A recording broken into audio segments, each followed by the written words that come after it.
In this video, I'll be going over how to convert a cafe network to Firefly DL format. On the Getting Started page on FLIR's website, we got the pre-trained neural network that is linked in the article.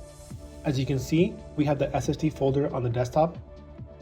First, we're going to open up FLIR Neural Utility, click on Cafe Detection. Then we navigate to the Pro text file we downloaded.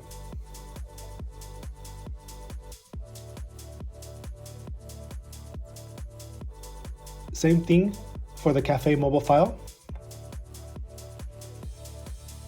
Once it's selected, we click on Open. In the convert file name, we're going to type in inference network. And then on the deployment configuration, we're just going to go leave that the same and go ahead and click on Continue. And then on the conversion page, we're going to press on Click to Convert. The conversion is fairly quick, so once it's done, we're going to click on Continue. The next page is the verify conversion. Since it's optional, we're going to go ahead and skip it. And then on the final deployment here, we're going to go ahead and click on DDR, then configure and deploy.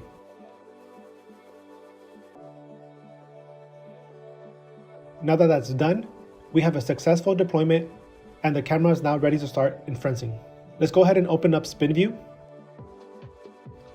We're going to click on the camera, and here we're just going to be checking on some settings to be enabled. So we're going to go ahead and right click and scroll down and verify that the show interference label is checked, as well as the enable stretch to fit.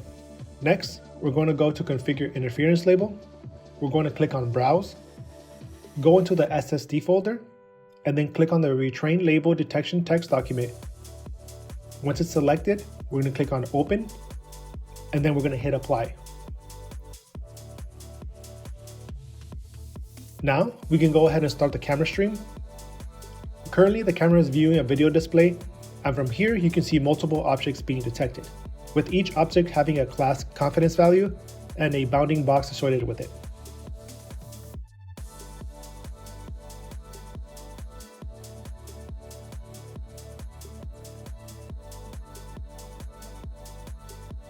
And that wraps up our tutorial on how to convert a cafe network to Firefly DL format.